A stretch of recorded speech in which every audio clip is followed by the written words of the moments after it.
Greetings and welcome to Ecolab Q4 2020 earnings release conference call. At this time, all participants are in a listen-only mode. A question-and-answer session will follow the formal presentation. If anyone should require operator assistance during the conference, please press star zero from your telephone keypad. As a reminder, this conference is being recorded. It is now my pleasure to introduce your host, Mike Monahan, Senior Vice President, External Relations. Mr. Monahan, you may begin. Thank you. Hello, everyone, and welcome to Ecolab's Q4 conference call. With me today are Christophe Beck, Ecolab's CEO, and Dan Schmechel, our CFO. A discussion of our results, along with our earnings release and the slides referencing the quarter's results, are available on Ecolab's website at ecolab.com/investor. Please take a moment to read the cautionary statements in these materials, which state that this teleconference and the associated supplemental materials include estimates of future performance. These are forward-looking statements, and actual results could differ materially from those projected. Factors that could cause actual results to differ are described under the Risk Factors section in our Form 10-Q for the period ended September 30, 2020, and in our posted materials. We also refer you to the supplemental diluted earnings per share information in the release. Starting with a brief overview, Q4 earnings continue to show sequential improvement despite the negative impact of a greater than expected second COVID wave. As earnings per share decline narrowed once again, as we leveraged our new business wins, increased customer penetration, and digital technology, along with lower costs to show the sequentially better results. As before, roughly 80% of our aggregated business showed good sales and strong income growth. Our institutional division, which is roughly 20% of our current sales, remained the most impacted, reflecting the effects of COVID-driven restrictions on global restaurants and hotels. But we also note that institutional is the business that could benefit the most over the coming years as long-term hygiene standards continue to rise. In 2020, we took a number of actions and made targeted investments for post-COVID success. We believe we emerged from 2020 better positioned as our business wins, new product development, digital platform, and our improved field sales force effectiveness should lead to a more effective and profitable Ecolab business. Looking ahead, we expect global efforts to reduce COVID spread and the expanded rollout of vaccines will lead to further global economic improvement in 2021. We believe our strengthened business will deliver full year 2021 earnings above 2019 results from continuing operations, with the Q1 year-on-year percentage decline showing modest sequential improvement from the Q4, and the remaining quarters of 2021 showing strong year-on-year growth. In a world challenged by COVID, we saw the value of Ecolab's premium product and service expertise was once again underscored through strong new business growth, as well as our strengthened existing customer relationships despite the difficult market conditions. Our position as leader in food safety, clean water, and healthy environments has become even more important. We believe that this position, along with our long-term growth opportunities, remain robust, driven by our huge remaining market opportunity, our leading global market position, our focus on providing our strong customer base with improved results while lowering their water, energy, and other operating costs, and our strong financial position with resilient free cash flow. We believe these sustainable long-term business drivers will continue to lead superior long-term performance for Ecolab and our investors. And now here's Christophe Beck with his comments. Thank you so much, Mike, and good afternoon, everyone. It's a pleasure for me to lead my first quarterly conference call as CEO to share with you our results and our expectations for the future. It's no understatement to say that these are exciting times to lead this great company when what we do, and most importantly, the way we do it, matters more than ever. Ecolab is an exceptional company built on solid foundations and strong values. I've had the chance to be part of shaping where we are today and where we're going tomorrow. So do not expect any sharp turns, as I will keep building on what made us strong, resilient, predictable, and successful. The challenges the world faces today are ultimately also long-term opportunities for Ecolab, and I believe that the best is still yet to come. So I look forward to sharing with you our progress and ambition in this and other forums. Now on to our results. Our performance continued to improve in the Q4, in spite of the short-term reversal of global market trends unlike what we and most actually thought coming out of the third quarter earnings call. COVID cases went up, lockdowns expanded, and restrictions got tighter in most places. For instance, right after our Q3 call, Germany moved from 40% of restaurants being closed to 100%, and a third of the U.S. states tightened restrictions. Nonetheless, our adjusted EPS continued to improve and narrow its decline, decreasing 15% in Q4 versus the minus 24 in Q3. We could have easily delivered more in Q4, but we decided instead to keep increasing our growth investments in innovation, digital technology, sales capabilities, and backbone infrastructure in the quarter to be ready for the rebound and the opportunities post-COVID. Our consolidated sales trend held stable versus the third quarter, which is a good indication as well that our investment strategy is working. And importantly, our cash flow remains strong, and fourth quarter free cash flow improved versus the prior year. Excluding the institutional division, 80% of our aggregated business grew sales 2%, and operating income increased a strong 17%. Healthcare and Life Sciences posted 22% top-line growth and a very strong 65% operating income growth. And our largest segment, Industrial, delivered a robust 18% operating income growth with a modest sales decline of 3%. So while we will keep improving the performance of all our businesses, Institutional will remain our primary near-term focus. And here too, progress is being made. While temporary closures and on-premise traffic both got worse in the fourth quarter versus the third quarter in the U.S., our institution sales trends remain unchanged and our margins continue to recover. In 2020, as COVID hit, I believe we responded really well to a unique situation in a global restaurant and hotel industry that's historically been highly consistent and predictable. We protected our team and our business to make sure we were ready to capture the growth when the market reopened. We took great care of our key customers and enjoyed one of our strongest years of both retention and new business wins. We immediately provided all of our customers with world-class scientific expertise and comprehensive programs, like the new no-rinse range of premium sanitizers. It's a program that kills the COVID-19 virus in 15 seconds, we believe faster than anything else in the world. And we helped our customers protect their business while we are assuring their guests with Ecolab Science Certified, a new program that has quickly established itself as a leading certification program in the U.S. We've also accelerated the work started a few years ago to continuously augment our critical field sales and service capabilities. We used 2020 to accelerate the implementation of our latest digital field technology.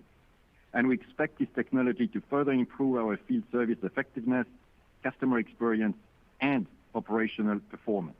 At the same time, we finalized the fine-tuning of our field sales organization started 18 months ago, so pre-COVID.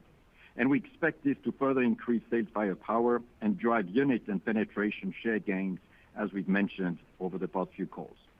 With all of this, I believe Institutional is well positioned to benefit from the markets reopening and from the rise of global hygiene standards. Now, more broadly, we enter 21 in a position of real strength.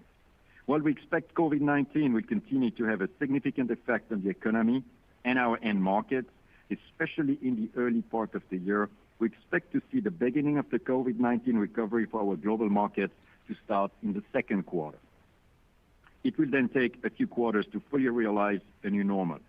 However, we believe that our strong new business wins, product and service innovation, investment in new hygiene and digital technologies, and successful sales and profit initiatives will deliver full year 2021 earnings above 2019 results from continuing operations.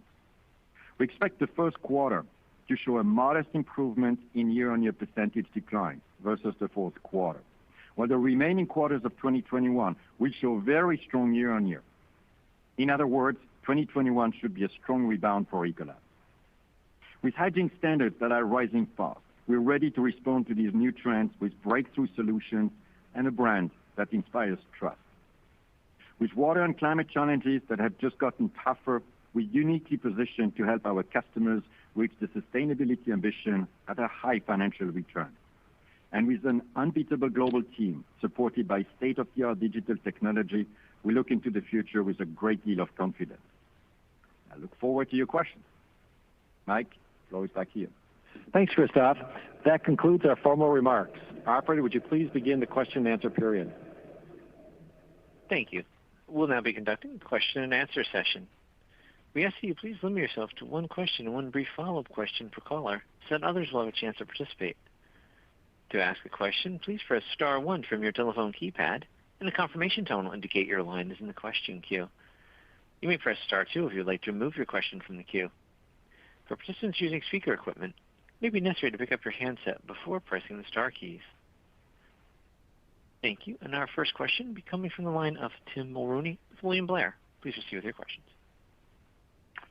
Good afternoon, Christophe. Good afternoon, Tim. I really only have one question, one thing I want to talk about, which is this. You mentioned improvements in your field services organization implemented over the last 18 months. I think that's part of your institutional advancement program. And I'm not asking you to give away any competitive secrets here, but can you talk about what those improvements were? Specifically, I think you mentioned improving sales firepower, which should drive both new unit sales and market share gains. Thank you. Would love to. Thank you, Tim. Great question. So as you mentioned, and as mentioned in my intro as well, those are developments that we had started a few years ago. And we've made those developments as well by working together with our field teams and our technology partners as well. We tested that as well at numerous occasions, really making sure that everything is working really well because it's so important for our team. And we were really aiming at two objectives that we've accelerated during the past few quarters because we had a unique opportunity during COVID to get it done faster. We could train our people as well during time that they had as well available. And the two things are, first, it's really to help the service delivery.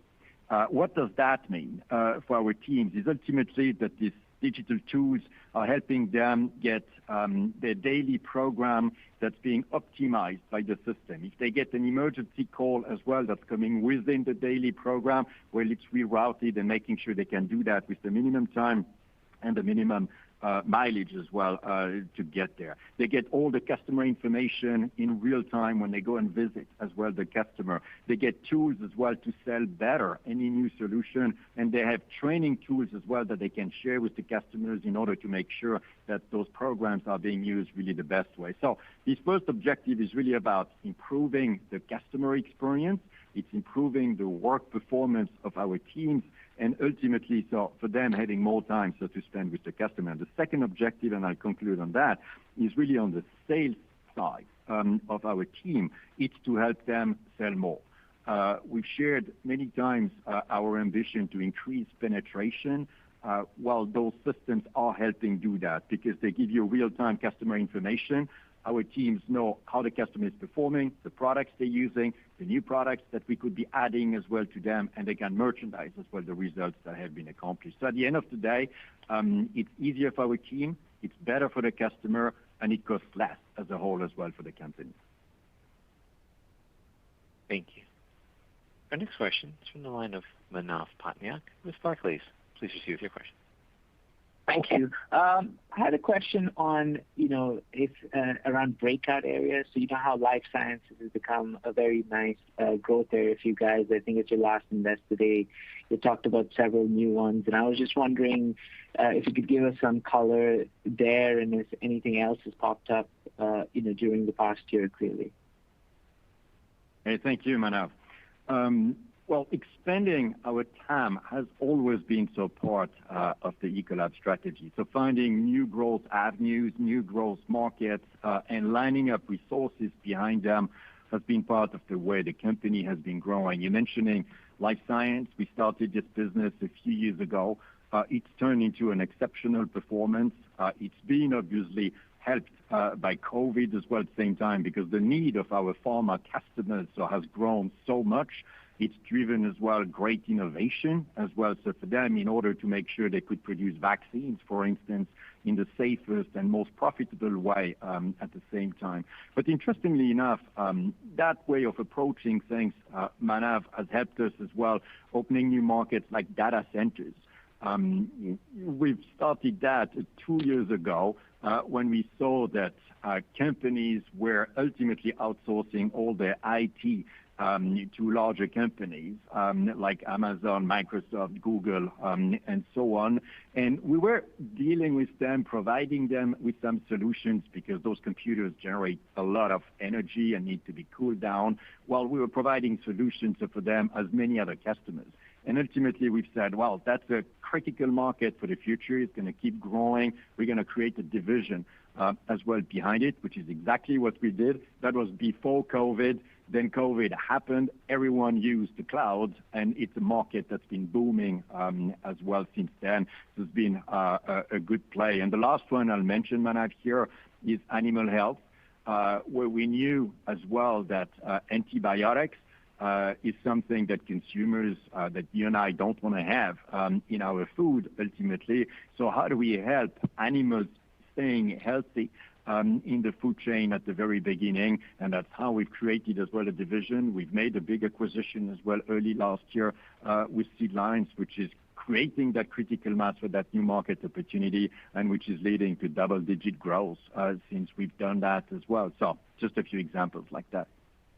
Got it. That's helpful. And I was hoping you could just help us with the cadence of, costs and maybe margins for the first part of the year, at least, and, with respect to the rising cost of your raw materials, please. And Manav, just to make sure that I understand that well, you mean 21 here or 2020? No, 21. Just with the In with the recent increase in all the raws, and how should we think about how that flows through your numbers? Yeah, so margins have been improving over time in our businesses for a very long time. That was the case as well. So in 2020, since the low in Q2, obviously we see that continuing in the quarters to come in 21. Keeping really in mind that we see the year 21 in two parts. There will be the first quarter, which will be very similar to what we've experienced in Q4, and then there will be the reopening of the end markets in Q2, and then the clear ramp up in Q3 and Q4. So it's kind of slightly better in Q2, and in Q1, and as of Q2, you will see a rebound as well there. We have good pricing power, which is good.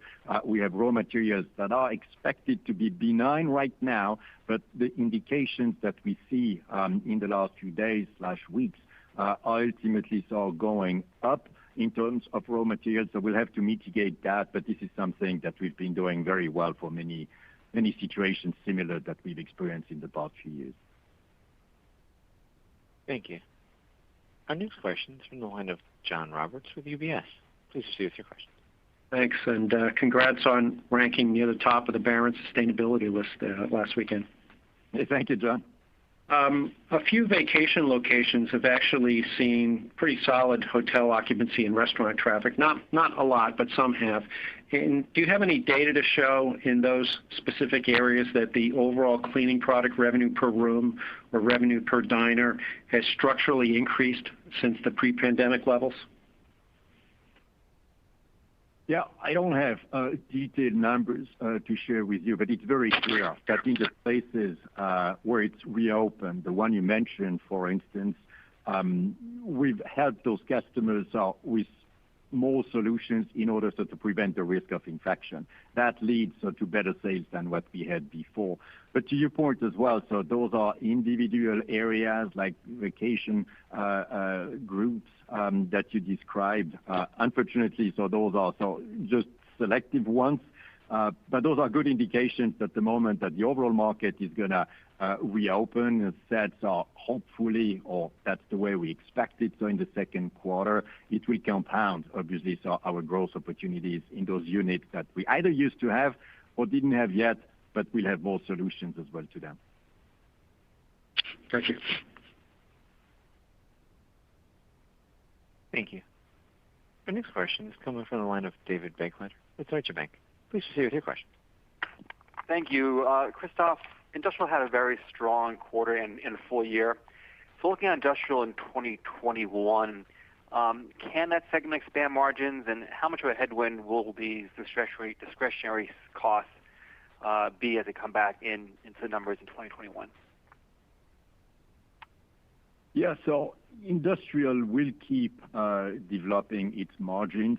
It's been the case, as you've noted, so in 2020.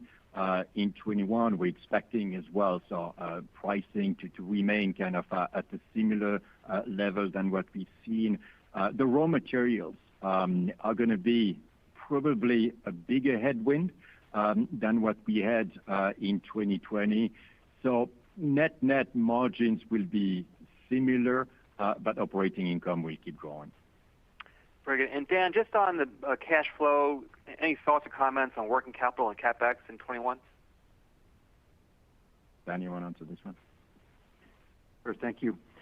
Well, maybe to ground us in the very strong performance that we had in 2020, first of all, working capital was a net contributor to strong cash flow because although we saw a little deterioration in collections and an increase in inventory on hand from a day's perspective, the very favorable, to cash flow at least, impact of declining volumes made working capital a net contributor.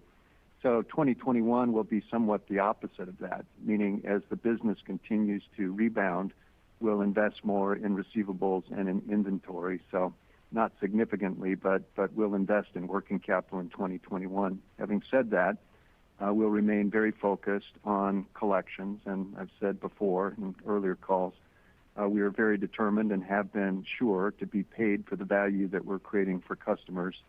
And frankly, on the inventory side, just a personal comment almost, my expectation, and I know Christoph shares this sort of vibrantly, is that our goal on inventory in 2021 is to make sure that we're building the right stuff for the right customers in expectation of the rebound.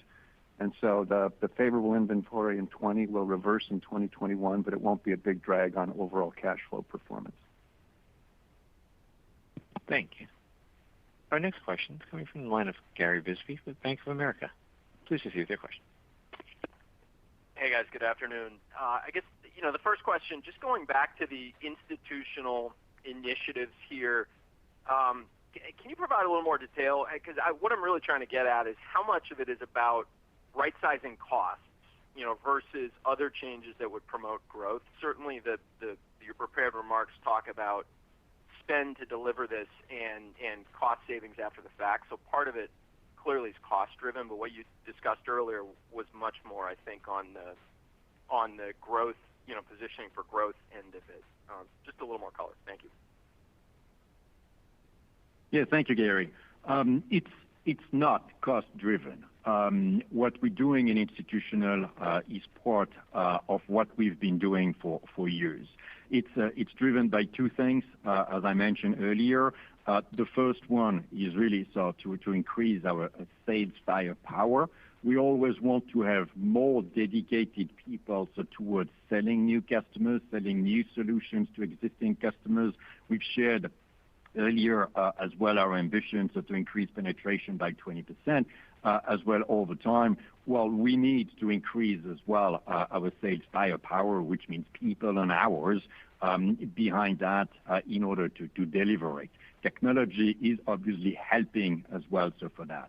On the other side, on the service, it's to improve the customer experience. That when one of our service rep is going to one of the customers, well, she or he doesn't spend a lot of time collecting data or getting papers together. Now she or he can really get in and have all the information, can really work immediately with the customer or the customer issues that they might have as well. And as mentioned before, so if their day is organized better, if we can really route them in a way that minimizes hours and mileage, at the end of the day, they can service more customers, spending more time with the customer instead of internal administrative staff or fixing equipment that we have. And if that works, well, it's good for the customers and it's good for us. That, in other words, we have more sales firepower, we have improved operational efficiency in service, which nets to an improvement of cost structure as well at the same time. Okay, that's helpful. And then the follow-up, can you help us think or discuss how you're sort of thinking through volumes you've earned in areas that have benefited from the pandemic. So whether that's sanitizers or disinfectants or other, how those could persist versus maybe moderate at some point in the future. And I guess as part of it, are you signing new long-term contracts for these things with a volume expectation, or is there the risk that a lot of the incremental revenue could go away at some point in the future, when the pandemic's in the rearview mirror? Thank you. Yes, long term, we always have contracts with the vast, if not all of our customers around the world. That's part of our business model, and it will remain as such as well going forward. And we have plans, obviously, so to increase as well the demand with all of them. That's why we invest as well so behind all those customers. So to Mike's point before and saying, so 80% of our aggregated business has been growing in 2020. Well, those businesses will keep growing as well in 2021. When you think about it, these 80% have been growing, so 5% top line in 2020 and 14% operating income. Well, they're going to keep growing as well, so in 21. The mix is going to be a little bit different. As mentioned, so in life science, the demand was higher for natural reasons.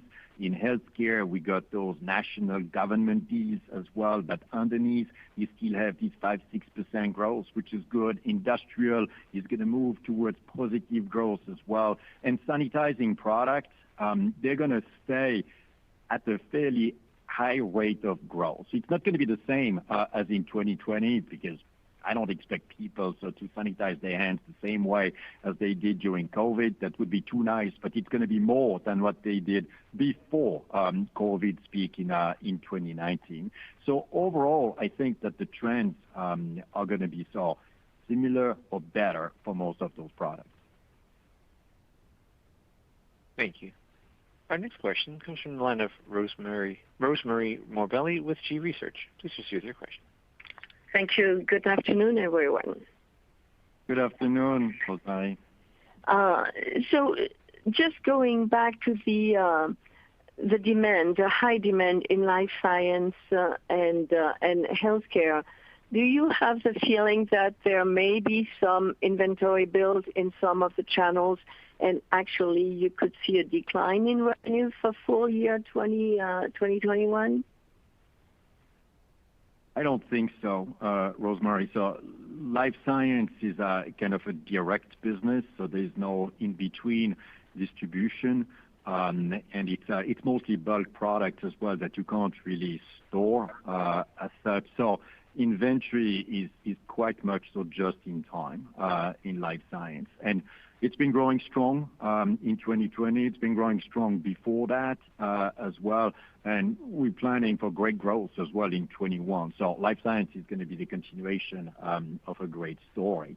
But we need to keep in mind as well that, well, they had an exceptional year in 2020. So the comparisons that we will make in 21 will look a little bit softer. That's why it's going to be important to look at the underlying growth, which is the way we run the business anyway. And it's even more true for healthcare because the growth of 20% plus that we had in the last quarter was partly driven as well by those national deals that we've made. So for some of the governments in order to fight COVID, underlying, it's going to be 5-6%. That's the way we measure it. So when you do the comparison, Rosemary, 21 versus 20, it will look like a much lower growth, but it's just because the comparison is kind of unfair. But we will look at the underlying growth, which is ultimately what's going to be long term, and we expect it to be within the range of 5-6% for healthcare. Okay, thanks. That's helpful. And then, Christophe, if we look at 2021, you expect that your results will approach those of 2019. So do you expect this to be the case for all segments and both for revenues and operating income? So the 80% that we've talked about, so with healthcare, life science, industrial, well, they're going to be ahead of 19 because they've been ahead in 20 versus 19, and they're going to be ahead of 20 in 2021.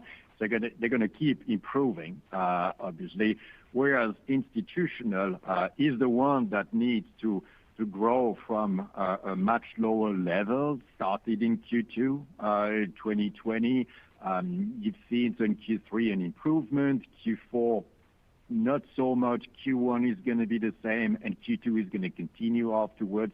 But at the same time, we need to keep in mind as well that we have investment in the business that we're going to make in 21 as we did in 2020, and I'm going to keep increasing those investments as well. The mix is going to be unfavorable, so in 21 versus 19, just because institution is going to be lower because it's going to be recovering towards the end of the year. And the last point is that we have some cost rebuild. People are going to start traveling and entertaining again. We'll have merit as well, so coming in there.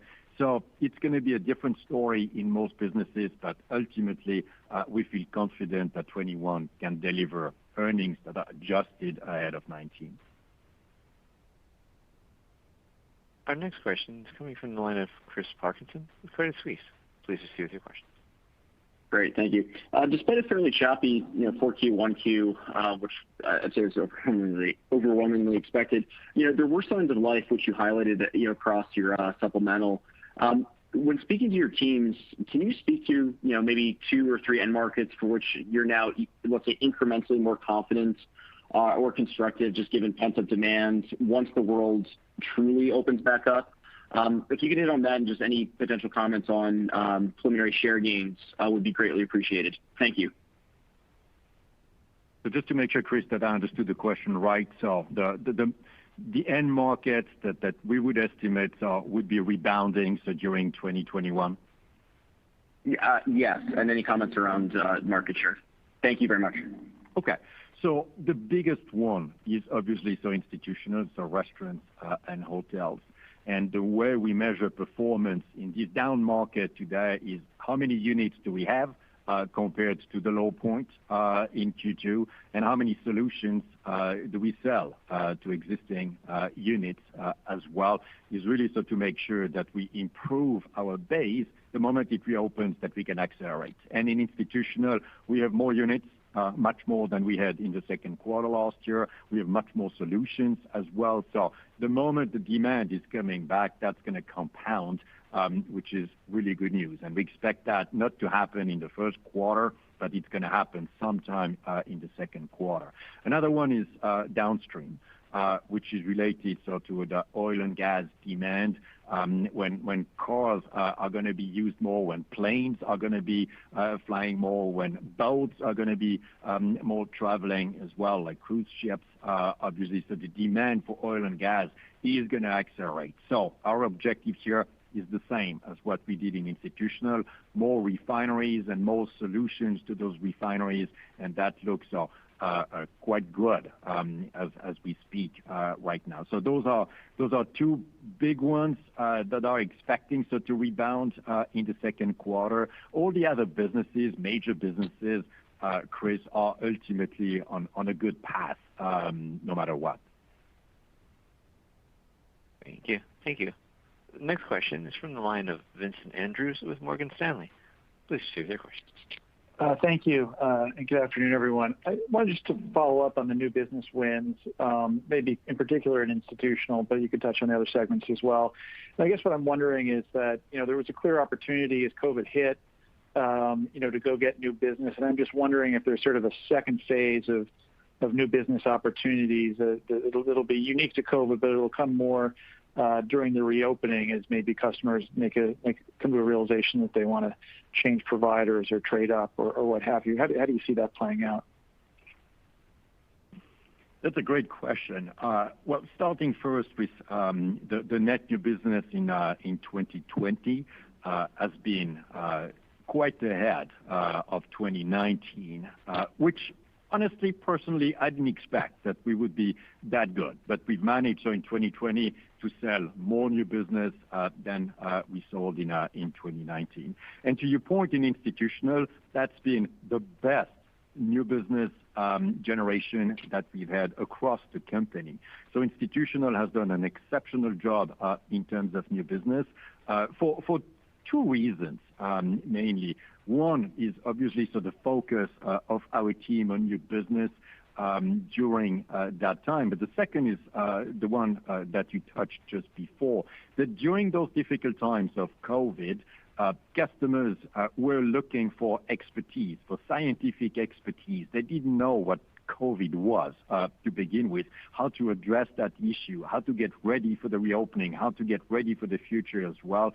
And we are the unique company that could provide that support to them in the U.S., like anywhere as well around the world. So many came to us as well during that time. And the last point I'll mention is also our capability to supply as well. So especially in sanitizing products, growth has been outstripping the supply so quite a bit. We've built a lot of capacity as well during that time. Well, this is capacity that customers have been asking and that we've been able as well to sell to them. So good new business in all businesses actually for the whole company, and especially in institutional.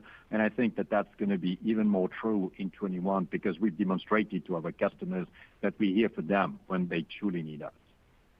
Okay. And Dan, if I could ask you a quick question on the balance sheet, just seeing that the post-retirement, healthcare pension benefits was up, looks like $140 million year over year. Is that a function of discount rate assumptions or return on plan assets, or what happened there? Yeah, really the year-on-year change is discount rate driven. Okay. Likewise to this other income line that you see down below operating income. So rates have such a big impact both on the liability and on the accrued expense. Okay. Thank you. The next question is from the line of John McNulty with BMO Capital Markets. Please proceed with your question. Yeah, thanks for taking my question. So the push on the ESG front, especially from industrial customers and players out there, seems bigger than I think most of us would have thought, a few years ago. And I guess with that in mind, like when you think about the water platform that you have, and especially on the industrial side, can you speak to the level of engagements that you're having, and is it higher than what you would have thought, say, a couple of years ago when you guys gave the longer term outlook for the business of 6 to 8%? Like, I guess, have we reached a tipping point where we may see multiple years where that business accelerates at a level that is, maybe faster than what we've seen or what you may have expected? How should we be thinking about that? It's definitely bigger than what we thought. And honestly, I thought that during COVID, that would really take a backseat, and none of that happened, thankfully, actually. So for the world in general, and especially so for our business as well, we've had always more customers coming to us for two reasons. Interestingly enough, on one hand, saying, "Well, can you help us get towards our ambition in terms of ESG, in terms of water usage, in terms of climate, so CO2 emissions, waste that we generate as well." And there was this second dimension, which is an interesting new one for us, many customers coming to us and saying, "Well, you guys as a company have done so well from an ESG perspective. Is there something we can learn from you that we could implement as well, so within our own company?" And I can give you two examples in here. On one hand, a large consumer good company out of Europe with whom we've been working for a few years, towards the end of last year said, "We need you to help us build a plan to become water positive by 2030. Well, those are new questions, which we know how to answer that. No one else can. And on the other hand, so you've seen Microsoft as well announcing their ambition to be water positive by 2030. We've done that plan, so together with them, we are helping them getting there as well. So those are examples that are two of many of those companies coming to us. So yes, there's an inflection point that's turning bigger, better than what I would have thought. Got it. Thanks very much for the caller. The next question is from the line of Justin Hauke with Robert W. Baird. Please proceed with your questions. Hi, thank you. So I just wanted to ask some questions on the restructuring program, just because it's changed a couple of times and it's somewhat difficult to track where you are. Relative to the $355 million of total spend that you're talking about now through 2023, what's been spent under those programs as of the end of 2020? And then similarly for the benefits, the $365 million of annual savings that you're looking for in 2024, what's the current run rate that's in the 2020 base, just so we can kind of think about how that builds? I think I'll let you, Dan, maybe start the answer, and I'll build if anything. Sure, of course. So just to make sure that we're talking the same numbers here, right? I think that we've disclosed an actual cost associated with the $365 million of anticipated savings of $335 million, of which at the end of 2020, $275 million has been accrued, okay? So very good start across all of these programs. And from a run rate perspective, as of the end of 2020, we've recognized about $200 million of total savings. So expect significant pickup in 2021, as you might guess, and then it will kind of, more or less stabilize or bleed out over 2022 to 2024. Thanks. That's helpful. And then my second one was just to make sure that we're all level set. When you talk about 21 adjusted earnings being in excess of the comparable 2019 level, I think you've disclosed a pro forma number that excludes Champion that was 520. So is that the number that we should baseline your comments on?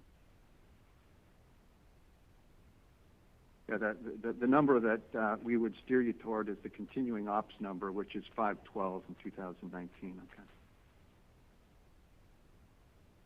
Thank you. The next question comes from the line of Vijay Juvekar with Citigroup. Please proceed with your question. Yes. Hi. Good afternoon, Christophe, and welcome. Thank you, Vijay. Yes. In your institutional advancement program, whether you're investing in field reps and digital technology, is that all for gaining share?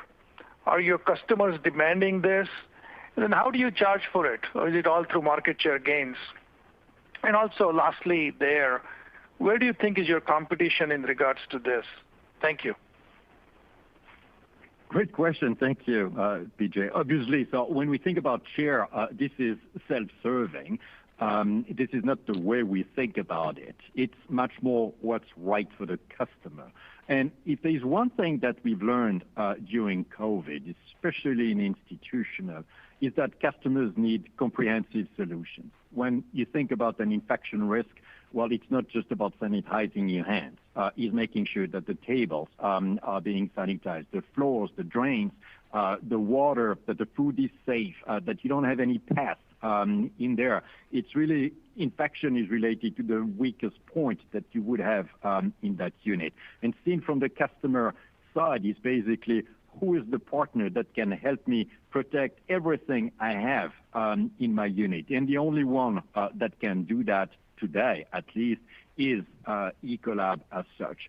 So that's the way the customer is looking at us.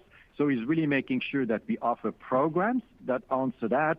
And the Ecolab Science Certified as well is ultimately bringing it all together. If a unit has all the programs, is as safe as it can be, well, they get the seal, and we promote that as well. So it's good for the customer, it's higher demand for us, so it's good for us as well at the same time. So the whole organizational development that we're making is ultimately helping to address that customer need. Thank you. The next question is from the line of Mike Harrison with Seaport Global Securities. Please proceed with your questions. Hi, good afternoon. Good afternoon, Mike. I want to ask about your competitor Diversey. They recently entered into a partnership with a water treatment provider to really go after the food and beverage market a little more aggressively. Do you think that could lead to some changes in the competitive dynamics that you're seeing in food and beverage or in water going forward? Well, two things here, Mike. First, we know that water and hygiene together is a winning proposition. We've demonstrated that for years, but we know that partnerships do not work. It's the second time that they are trying that. By the way, the first time was with NALCO many years ago, and it didn't work. So it's hard enough within a company to get all the businesses working together towards one customer need. Doing that with partnerships is really hard. This is interesting to see. Theoretically, it's a good idea. In practice, well, I wish them luck.